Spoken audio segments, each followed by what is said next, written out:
Video వచ్చేసరికి నేను Redmi note 6 pro front కెమెరాతో అయితే వీడియో రికార్డ్ చేస్తున్నాను. నేను ఫ్రంట్ కెమెరా వచ్చేసరికి మనకి 20 మెగాపిక్సెల్ ఉంటుంది. అపాచర్ చూసుకుంటే మనకి 2.0 ఉంటుంది. ఇంకా సెకండరీ కెమెరా కూడా ఉంటుంది. అంటే ఫ్రంట్ వచ్చేసరికి మనకి డ్యూయల్ కెమెరా సెటప్ అయితే ఉంటుంది.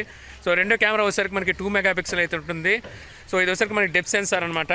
సో ఇందులో మనకి ఫ్రంట్ కెమెరా యూజ్ చేసి 1080p వరకు మనం వీడియోస్ని అయితే రికార్డ్ చేయొచ్చు. అలాగే ఫ్రంట్ కెమెరాకి వచ్చేసరికి మనకి ఎలక్ట్రానిక్ ఇమేజ్ స్టెబిలైజేషన్ కూడా అయితే ఇచ్చారు. సో మీరు జడ్జ్ చేయొచ్చు మనకి స్టెబిలైజేషన్ ఏ విధంగా ఉందనేది. సో మీరు చూడొచ్చు మనకి వైడ్ వచ్చేసరికి ఎంత వైడ్లో అయితే మనకి ఇది తీసుకుంటుంది అనమాట. సో ఇప్పుడు వచ్చేసరికి మనకి బ్యాక్ కెమెరా చూద్దాం. సో ఈ వీడియో వచ్చేసరికి నేను Redmi note 6 pro back camera use చేసి వీడియోని అయితే రికార్డ్ చేస్తున్నాను. సో బ్యాక్ కెమెరాకి వచ్చేసరికి మనకి డ్యూయల్ కెమెరా సెటప్ అయితే ఉంటుంది. ఒకటోసరికి 12 మెగాపిక్సెల్ అపాచర్ 1.9 ఉంటుంది. ఇంకోటోసరికి 5 మెగాపిక్సెల్ దీని అపాచర్ 2.2 ఉంటుంది. సో ఇది డెప్త్ సెన్సార్ అనమాట.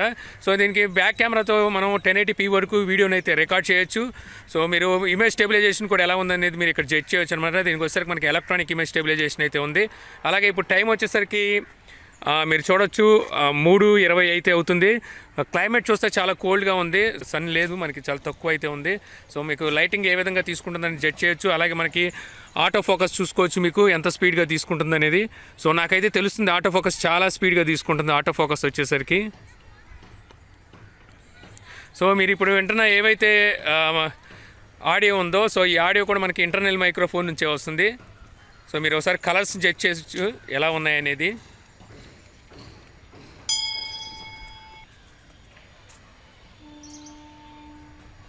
ఇంకా ఈ కెమెరాని యూజ్ చేసి మనం 720pలో స్లో మోషన్ వీడియోస్ని కూడా రికార్డ్ చేయొచ్చు. స్లో మోషన్ వీడియోస్ మనం ఎంత ఫ్రేమ్ రేట్ పర్ సెకండ్లో రికార్డ్ చేయొచ్చు అనేది వీళ్ళైతే మెన్షన్ చేయలేదు, కానీ బట్ ఒకసారికి స్లో మోషన్ అయితే ఉంది. మేబీ ఇది నేను అనుకుంటాం 90 ఫ్రేమ్స్ లేదా 120 ఫ్రేమ్స్ తీసుకొని ఉంటుంది.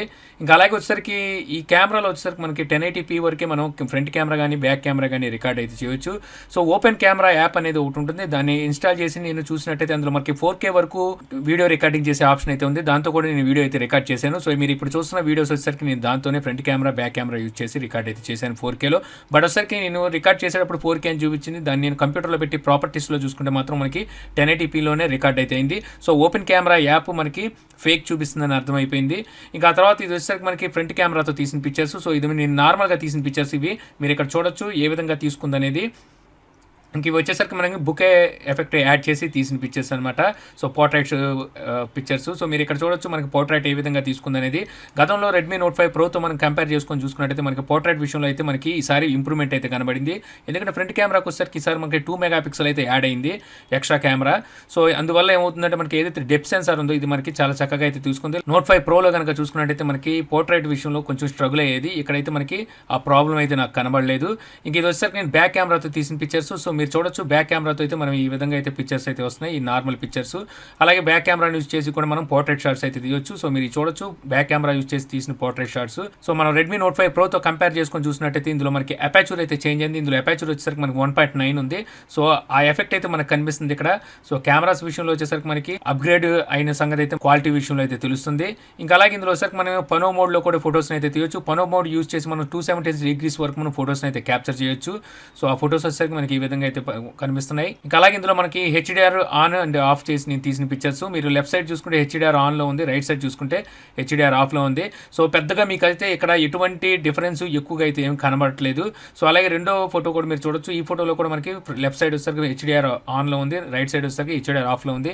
ఇక్కడ కూడా మీకు ఎటువంటి డిఫరెన్స్ అయితే ఏమీ కనబడట్లేదు. సో మనం హెచ్డిఆర్ ఇందులో ఆటో మోడ్ అయితే ఉంది, ఆటో మోడ్లో పెట్టుకొని యూజ్ చేయడం బెటర్ అని చెప్తాను. ఇంకా ఈ పిక్చర్ వచ్చేసరికి నేను డైనమిక్ రేంజ్ గురించి తీసిన పిక్చర్. మీరు చూడొచ్చు పిక్చర్ వచ్చేసరికి మనకి ఈ విధంగా అయితే పడుతుంది. మేము ఈ పిక్చర్స్ తీసేటప్పుడు కొంచెం క్లైమేట్ అయితే కోల్డ్గా అయితే ఉంది. అందువల్ల మనకి సన్ అయితే ఎక్కువ లేదు, మనకి ఇమేజెస్ అయితే ఇలా పడుతున్నాయి. బట్ అయినప్పటికీ పర్వాలేదు, మనకి డైనమిక్ రేంజ్ వచ్చేసరికి మనకి బాగానే తీసుకుంది. మీరు ఇక్కడ చూస్తున్నారు కదా, జూమ్ చేసి మీకు అయితే చూపిస్తున్నాయి. ఇది మరో పిక్చరు. సో ఇక్కడ కూడా చూడొచ్చు మీరు డైనమిక్ రేంజ్ ఏ విధంగా తీసుకుందని. డైనమిక్ రేంజ్ విషయంలో వచ్చేసరికి మనకి చక్కని పనితనమే కలిగి ఉందని తెలుస్తుంది. సో ఈ పిక్చర్ వచ్చేసరికి లాంగ్ లెటర్స్ని మనకి ఏ విధంగా చూపిస్తుందని తీశాను. సో మీరు ఇక్కడ జూమ్ చేసి చూసినట్టయితే మీరు ఇక్కడ చూడొచ్చు సరోజినీ దేవి క్యాంటీన్ అని చెప్పేసి మనకి డీటెయిల్గానే పర్వాలేదు బాగానే కనిపిస్తుంది. ఇంకా ఇవి మరికొన్ని పిక్చర్స్. ఈ పిక్చర్స్లో మీరు చూడొచ్చు మనకి క్లోజప్లో తీసిన పిక్చర్స్ ఏ విధంగా తీసుకుంటుంది, షార్ప్నెస్ ఏ విధంగా ఉంది, కలర్స్ని ఏ విధంగా తీసుకుంటుంది అనేవి ఈ పిక్చర్స్ ద్వారా అయితే మీరు తెలుసుకోవచ్చు అనమాట. టోటల్గా నేను వీటి గురించి నేను లాస్ట్లో అయితే మాట్లాడతాను.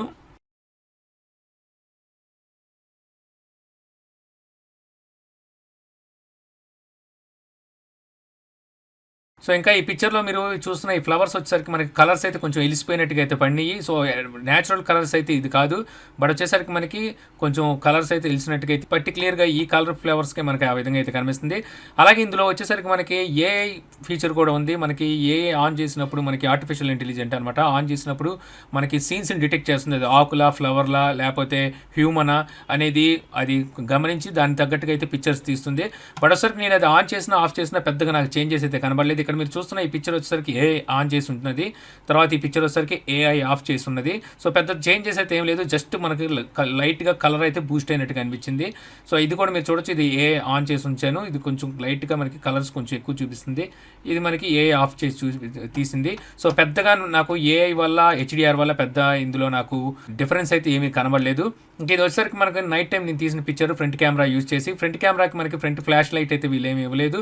సో మనకి ఏదైతే స్క్రీన్ ఫ్లాష్ ఉంటుందో స్క్రీన్ ఫ్లాష్తోనే నేను డార్క్ నైట్లో అయితే నేను తీసిన పిక్చర్స్ అనమాట ఇవి వచ్చేసరికి.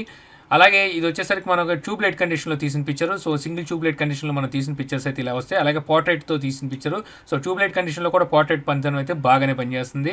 ఇక ఈ వీడియో వచ్చేసరికి నేను night time single tube light కండిషన్లో వీడియో అయితే రికార్డ్ చేస్తున్నాను. ఇది స్టూడియో లైట్స్ అయితే కావు, సింగిల్ ట్యూబ్ లైట్ కండిషన్ అనమాట. అంటే మీకు ఇళ్లలో ఉండే ఏదైతే ట్యూబ్ లైట్ ఉంటుందో సో అదే ట్యూబ్ లైట్ కాంతి వెలుగులు అయితే నేను ఈ వీడియో అయితే రికార్డ్ చేస్తున్నాను. సో మీరు ఇక్కడ వచ్చేసరికి వీడియో క్వాలిటీ ఏ విధంగా ఉందనేది జడ్జ్ చేయొచ్చు. అలాగే మనకి ఎంత బ్రైట్గా ఉందనేది కూడా మీరు ఇక్కడ తెలుసుకోవచ్చు. అలాగే ఏదైతే మీరు ఇప్పుడు వింటున్న ఆడియో ఉంది, ఇది కూడా మనకి ఇంటర్నల్ మైక్రోఫోన్ నుంచే రికార్డ్ అవుతుంది.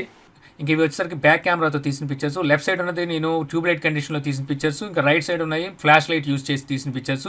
సో మీరు చూడొచ్చు మీకు ఏ విధంగా మనకి డిఫరెన్స్ అనేది ఉంది ఫ్లాష్ లైట్ కండిషన్లోను అలాగే ట్యూబ్ లైట్ కండిషన్లో అనేది ఇక్కడైతే మీకు తెలుస్తుంది అనమాట. సో ఇంకా ఓవరాల్గా మనం ఈ కెమెరా గురించి మాట్లాడుకోవాలంటే బడ్జెట్ని కూడా దృష్టిలో పెట్టుకొని చెప్పుకోవాలంటే ఇది మంచి కెమెరా అని చెప్పొచ్చు. ఈ బడ్జెట్లో మనకి దగ్గర 14,000 రూపాయల బడ్జెట్లో మనకి జస్టిఫై చేయగలిగే కెమెరా అని చెప్పొచ్చు. కెమెరా పంతం అయితే బాగానే ఉంది, బట్ ఒకసారి వీళ్ళు 4K అయితే స్కిప్ చేశారు, అదొక మైనస్ అని చెప్పాలి. అలాగే ఇందులో హెచ్డిఆర్ ఏఐ ఫీచర్స్ ఉన్నప్పటికీ మనకి పెద్దగా వాటి వల్ల అయితే యూజ్ అయితే ఏమీ లేదు. సో మీరు హెచ్డిఆర్ ఆన్లో పెట్టుకోండి, ఏఐని ఆఫ్ చేసి పెట్టుకున్నా ఆన్ చేసి పెట్టుకున్నా మీకు పెద్ద తేడా అయితే ఏమీ కనిపించట్లేదు. ఇంకా అలాగే నైట్ కండిషన్ టైంలో కూడా మనకి కెమెరా పంతం అయితే బాగానే పనిచేస్తుంది. ఇక ఇందులో మనకి స్లో మోషన్ ఉన్నప్పటికీ అది ఎంత ఫ్రేమ్ రేట్ పర్ సెకండ్లో మనకి స్లో మోషన్ తీసుకుంటుందో తెలియదు, కానీ స్లో మోషన్లో అయితే పెద్ద మనకి యూజ్ అయితే నాకేమీ అనిపించలేదు. ఇక ఫ్రంట్ కెమెరాకి వచ్చేసరికి మనకి ఇమేజ్ స్టెబిలైజేషన్ ఉందన్నారు, బట్ ఇక్కడెక్కడ నాకు ఫ్రంట్ కెమెరాలో ఇమేజ్ స్టెబిలైజేషన్ అయితే ఏమీ కనబడలేదు. సో మొత్తం మీరు చూడొచ్చు మొత్తం షేక్ అయిపోయింది, మరి నా ఫోన్లోనే ఈ ప్రాబ్లం ఉందేమో తెలియదు. అలాగే బ్యాక్ కెమెరాలో అయితే మనకు స్టెబిలైజేషన్ అయితే చాలా పర్ఫెక్ట్గా ఉందని చెప్పొచ్చు. బ్యాక్ కెమెరా పనితనం కూడా బాగానే ఉంది. రెండు మనకి ఫ్రంట్ కెమెరా కావచ్చు బ్యాక్ కెమెరా కావచ్చు పోర్ట్రైట్ ఫొటోస్ అయితే చాలా చక్కగా తీసింది. ఇక బ్యాక్ కెమెరా వచ్చేసరికి మనం పోర్ట్రైట్స్ తీసేటప్పుడు కొన్నిసార్లు అయితే స్ట్రగుల్ అవుతుంది. ఇక ఫ్రంట్ కెమెరా వచ్చేసరికి ఇప్పుడు మనకి MIUI 10 అయితే నేను అప్డేట్ చేశాను, ఇప్పుడైతే ప్రాబ్లం లేదు. కానీ ఇంతకుముందు MIUI 9 ఉన్నప్పుడు మాత్రం ఫ్రంట్ కెమెరా ఫోకస్ తీసుకోవడంలో చాలా అంటే చాలా స్ట్రగుల్ అయ్యేది, ఇప్పుడైతే పర్వాలేదు. ఇక నేను ఈ కెమెరా యూజ్ చేసేటప్పుడు నాకు బాగా డ్రాబ్యాక్ అనిపించింది ఏంటంటే బ్యాటరీ అయితే చాలా ఎక్కువ కన్జ్యూమ్ చేస్తుంది మనం కెమెరా యూజ్ చేసేటప్పుడు. సో నేను ఈ ఫోటోలన్నీ తీసేలోపు నాకు బ్యాటరీ అయితే చాలా తొందరగా అయితే కన్జ్యూమ్ అయిపోయింది. మరి ఎందుకు అంత తొందరగా అయిపోయింది అయితే నాకైతే అర్థం కాదు. ఓవరాల్గా చెప్పాలంటే కెమెరా పనితనం అయితే బాగుంది, మనకి ఈ బడ్జెట్లో మంచి కెమెరా అని చెప్పుకోవచ్చు అనమాట. సో ఈ వీడియో ద్వారా మీరు Redmi Note 6 Pro camera full review చూసి ఏ విధంగా ఉందని తెలుసుకున్నాను చెప్పి ఆశిస్తున్నాను. ఈ వీడియో మీకు నచ్చితే లైక్ చేసి షేర్ చేయగలరు. అలా యూట్యూబ్లో మా ఛానల్ని సబ్స్క్రైబ్ చేయకపోతే కింద మన ఛానల్ ఐకాన్ ఉంటుంది, సో దాన్ని క్లిక్ చేసి సబ్స్క్రైబ్ చేయగలరు. అలా మీ సలహాలు సందేహాలు ఏమైనా ఉంటే కింద కామెంట్ బాక్స్లో ఇవ్వగలరు. Thank you for watching. జై హింద్.